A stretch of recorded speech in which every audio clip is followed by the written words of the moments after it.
Raúl, por favor. Sí, en esta semana, creo que el día jueves o miércoles, me llega a través de las redes una gacetilla que promocionaba un documental que se iba a transmitir a través en el Cine Gumón, el día 12, es decir, ayer, ¿no? Hoy es 13.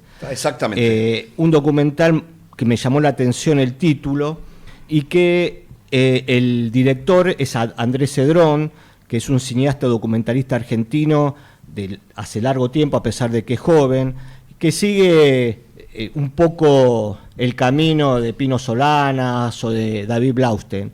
Entonces, para hablar un poco de este film que se está empezando a difundir, estamos en contacto entonces con su autor, Andrés Cedrón. ¿Qué tal, Andrés? ¿Cómo te va? Te saluda Raúl Varela, me acompaña Carlos Márquez. ¿Cómo andás? ¿Qué tal? Un gusto hablar con ustedes. Buenos días. Muy buenos días. Este documental tiene que ver con la situación del Paraná, ¿no es cierto? A ver, contanos un poco qué te motivó a hacerlo y qué podemos encontrar en esta obra. Bueno, esta película es una suerte de secuela del documental Cuellos Blancos, el caso Vicentín, que estrenamos en junio del 2024, que, bueno, explorábamos ahí lo sucedido en torno a la caída de la empresa, a la defraudación y a todas las actividades de fraude y que dejaron, por ejemplo, sin pagar $300 millones del Banco Nación, y que además veíamos que hacían también actividades lícitas, pero que a través de esas actividades se fugaban millones de dólares a través de sus filiales en Paraguay, en Uruguay, Panamá y en otros paraísos fiscales. Y nos quedaba la sensación de que había muchísimo más para explorar y profundizar, y a medida que íbamos exhibiendo la película Cuellos Blancos, empezamos a tener contacto con personas y agrupaciones que luchan por la soberanía y por la recuperación del río Paraná. Y allí encontramos a la obra de Luciano Orellano, que le da nombre a la película, y tiene el nombre del libro, Argentina sangra por las barrancas del río Paraná.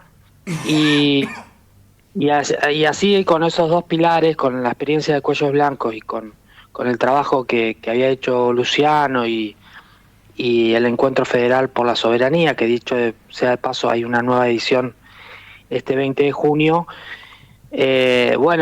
empezamos a conformar este documental que pone en manifiesto todas las aristas por las cuales denunciamos que hay un saqueo en la Argentina y por nuestro querido río Paraná. Me imagino que fue, por lo que yo pude ver de la documental, es un trabajo realmente impresionante que hiciste. ¿Cuánto tiempo te llevó a hacerlo? Y 1 año y medio, pero es verdad también que nos quedó algún material de cuellos blancos. Sí. Entonces, ya teníamos un 10-15% de material, y durante ese año y medio fuimos, no solo porque es una producción independiente, sin apoyo del Inca, entonces a medida que íbamos a proyectar Cuellos Blancos, también registrábamos esta nueva película. Tratando de ser creativos en este momento tan difícil de la cultura. A mí una de las cosas que más me impactó del documental es cuando entrevistás a las poblaciones ribereñas, ¿no? Que el río Paraná es muy extenso, son kilómetros y kilómetros, es una vía muy importante, hemos hablado de ese tema acá varias veces, para el desarrollo económico del país. La mayor parte de las exportaciones salen por ahí. Me llamó la atención que frente a la riqueza que puede generar esa mal llamada hidrovía, ¿no?, del río Paraná, las poblaciones ribereñas se encuentran sumidas en una pobreza muy importante. ¿Podés explicarnos qué viste con la gente con la que te entrevistaste? ¿Qué te han dicho? ¿Cómo ven la situación? Sí, bueno, ese es un proceso que se profundizó con el gobierno de Menem, donde se extranjerizó las orillas del río Paraná, se hicieron puertos privados y cada vez es más difícil a las comunidades que históricamente vivían del río o con una relación cotidiana con el río, poderse acercar. Se les hace muy difícil llegar, tienen que buscar caminitos alternativos, ir por las orillas, digamos, meterse entre las empresas. Y es preocupante el nivel de extranjerización, pero también eso, ¿no? Cómo las ciudades empezaron a darle la espalda al río y ya son rejas y portones y a lo lejos se ven plantas o puertos y fábricas de aceites y de molienda de granos que impiden la vista al río. Eso por un lado. Y por otro lado hay localidades como las que grabamos en Villa Gobernador Galvez que se ve la contradicción muy evidente. El barrio La Ribera de Villa Gobernador Galvez está rodeada de muros. A su lado izquierdo está el frigorífico Swift, uno de los más grandes de Latinoamérica, y a la derecha el del frigorífico Paladini, y enfrente está en el río paran buques llenos de granos, de proteínas, y todos esos poblados, la verdad que o viven de la pesca, que cada vez es escasa por distintos motivos, pero sufren esa escasez y además se tienen que organizar como pueden con comedores populares y todo, porque viven una situación de extrema pobreza. Y entonces se ve evidente, ¿no?, que la producción de alimentos y de riqueza existe. Lo que hay una falta de sensibilidad con respecto a estas poblaciones que quedan encerrados y tampoco generan trabajo, ¿no? Eso es la otra preocupación. Es falso, nosotros denunciamos dentro del documental que es falso que exportar más nos hace vivir mejor o va a traer progreso. Todo lo contrario, a más de 30 años de este modelo extractivista neoliberal, nos deja cada vez con más pobreza y bueno, y el saqueo continúa y se exporta granos y materia prima a otras grandes ciudades del mundo. Estamos hablando con Andrés Cedrón, cineasta, director de Argentina Sangra por las Barrancas del Río Paraná. Andrés, ¿tuviste oportunidad de entrevistarte con alguna autoridad política de alguna de las provincias que atraviesa el río o no te interesó o no pudiste llegar a nadie? No, en principio esta película está más enfocada a la resistencia a este modelo y al análisis de este modelo. Entonces, quizás son académicos, trabajadores, trabajadoras, activistas sociales y bueno, gente que se dedica o agrupaciones que en defensa de nuestra soberanía está no solo el Encuentro Federal por la Soberanía, el Foro por la Recuperación del Río Paraná, está la Asamblea por la Recuperación, por la Soberanía del Puerto Quequén, porque también nosotros tratamos de imaginar y dar propuestas para solucionar estos temas y analizamos lo que es el proyecto de Canal Magdalena, que nos permitiría que no haya esa evasión que decíamos a través de las filiales en Uruguay, en Montevideo, sino que integraría el río Paraná con el mar argentino. Así que nos dedicamos más a ver el trabajo en territorio y pensamos que que es también una declaración casi de principio, o también una denuncia que muchas veces nuestros propios dirigentes del campo nacional y popular o le falta información o no están formados en este tema, o bueno, hay una suerte de colonización que efectivamente se ocurrió y que les parece que no hay otra solución que darle nuestra riqueza a estas grandes o estos monstruos agroexportadores que saquean y no dejan nada en la Argentina, ¿no? ¿Cómo te va? Andrés Carlos te saluda. ¿Qué tal estás? ¿Bien? ¿Qué tal, Carlos? Bien, gracias, Carlos. Percibo, conozco los temas que estás tocando, pero por una cuestión de que me viene por línea paterna, mi viejo era capitán de ultramar, con lo cual el tema del agua estuvo toda mi vida ahí.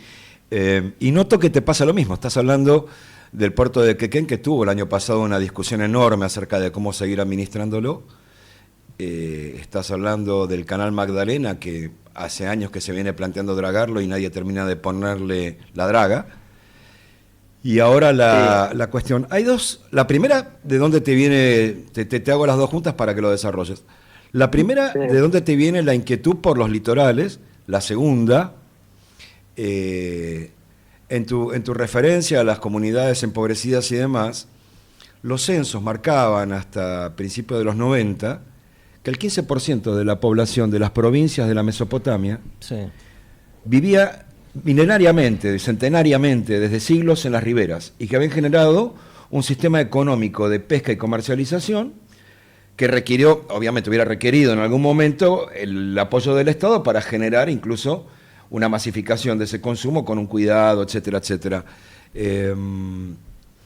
Las dos cuestiones te las dejo a vos. La primera, entonces, vinculada a de dónde te viene la inquietud por los litorales hídricos, si se quiere la palabra, y la segunda, si hay margen todavía para darle apoyatura gubernamental a quienes culturalmente son pescadores. Bueno, la motivación originaria para vincularme a estos temas es entender qué pasa con el comercio exterior, porque siento que no solo en estos, cuando hay un gobierno entreguista como el de Milei, vemos más claramente las consecuencias sociales de este modelo, sino sentía que cuando hay gobiernos que intentan a través del consumo interno, la producción, generar trabajo y generar actividad económica, se llega a un momento de estrangulamiento y se empieza a hablar de la balanza comercial, ¿no? Y la restricción extranjera, un montón de cuestiones que las escuchamos, pero teníamos la sospecha que la Argentina se genera riqueza. El tema es tapar los agujeros del colador. Esa fue la motivación originaria. Apareció el caso de Vicentín como emblema, ¿no? Como posibilidad, como era una empresa nacional, pero muy vinculada también a capital extranjero, que habían realizado tareas lícitas e ilícitas, y bueno, nos permitía espiar lo que era lo que es un comercio tan opaco. Y ahí me empecé a vincular y conocí gente maravillosa que vive y que siente la Argentina, y siento que bueno, he absorbido no solo conocimiento y experiencia, sino no sé, un sentimiento patriótico muy grande, y eso se vive claramente. Será porque nosotros también retomamos lo que fue la guerra en el Paraná, la vuelta obligado como símbolo, ¿no?, de resistencia, pero también ponemos en manifiesto en la película la importancia de la batalla de Punta Quebracho, que es finalmente ahí donde logramos ganar, y que se cumplieron hace poquito, el 4 de junio, 180 años. Y no se le da importancia, se le da importancia a una batalla que perdimos, como la de vuelta obligado, y no recuperamos esa historia donde hay una cuestión que nos quieren desmoralizar, que no se puede contra estas grandes potencias, y viendo nuestra historia, bueno, claramente hay experiencias que sí. Así que fue a partir de esa motivación, y después se fueron creando lazos muy grandes, ¿no? Con muchísimas organizaciones populares, tanto en Santa Fe, en Entre Ríos, como en Buenos Aires también, ¿no? Lo que es el Paraná y el Río de la Plata. Así que, y bueno, llegamos también a Quequén también con esta inquietud de que no solo sirve frenar el dragado del río Paraná, la profundización del río Paraná y la privatización del río Paraná, sino hay que encontrar un modelo de país que incluya también la integración de nuestros ríos con nuestro mar, y que bueno, que haya una marina mercante, que haya de vuelta astilleros, que haya trabajo, ¿no? Y que bueno, y que efectivamente la producción de alimentos relacionada a la pesca sea para los argentinos también, ¿no? Que pueda acceder a ese alimento. Así que por ese lado yo siento, y por la segunda pregunta era si siento que es posible. Uno creo que quedan reservas morales e intelectuales y de voluntades para llevar a cabo un proceso donde se den estas cosas, se estudie y bueno, pero falta también voluntad política. Nuestros representantes, como decía, me parece que hay pocos que saben de estos temas, y bueno, después que claramente estas empresas manejan muchísimo dinero que ponen en campañas, ponen en publicidad no para figurar, sino para que no se los nombre, ¿no? Para que queden ocultos, que queden opacos. Así que, bueno, yo tengo esperanza de que se puede. Andrés, supongo que, bueno, por la característica de la obra y por el contenido de la obra, no es fácil ingresar en el circuito comercial de cine. Ayer tengo entendido que se proyectó en el Cine Gumón. ¿Tienen previsto algún circuito alternativo donde se pueda ver la película? Sí, nosotros estamos hemos pasado con mucho esfuerzo, pero hemos pasado por multiplex de acá en Capital Federal, en el Cine del Cairo, en Rosario, en Cine América en Santa Fe, bueno, Cine Océano en Necochea. Pasamos después, y también estamos haciendo un circuito alternativo por centros culturales, universidades, agrupaciones políticas. Lo hemos pasado en San Pedro, bueno, muchísimos lugares. Y siempre ofrecemos, porque intentamos que la película esté acompañada con una charla, debate final, para que la gente no se quede con la bronca, en la indignación, sino que intente de forma colectiva, en este momento de tanto individualismo, se quede, charle y intente soñar con un país mejor, con una Argentina latente, como decía Pino, para dar fuerza y unirnos, no solo para resistir los momentos que estamos viviendo, sino para soñar una Argentina más justa, más libre y más soberana. Para terminar, una cuestión de color. Vos tenés una relación familiar con ese gran director que fue Jorge Cedrón, que llevó a la pantalla la obra de Walsh, Operación Masacre, que se tuvo que exiliar en Francia y finalmente, lamentablemente, fue asesinado ahí, y con el Tata Cedrón, ¿no? Sí, soy sobrino nieto. Bueno, el Tata es el autor de la música de la película, sí, de Argentina Sangra, sí, y de otras pelis mías, así que siempre ahí agradecido con él, de la confianza y de dejarme utilizar su obra, su extensa obra, Y bueno, Jorge también, un gran referente, que bueno, yo nací en el 79, y no lo conocí, claro. pero sí, bueno, es otro gran referente, me encanta su película, su compromiso, y es junto a Birri, Gleiser, y tantos otros que también me sirven de referencia para hacer este tipo de películas. Bueno, Andrés Cedrón, autor de Argentina sangra por las barrancas de Río Paraná, Cuellos Blancos, el caso Vicentín, entre otras obras. Te agradecemos mucho el contacto de hoy. Bueno, esperemos que nuestros oyentes puedan acercarse a esta obra que es tan importante y tan interesante para verla.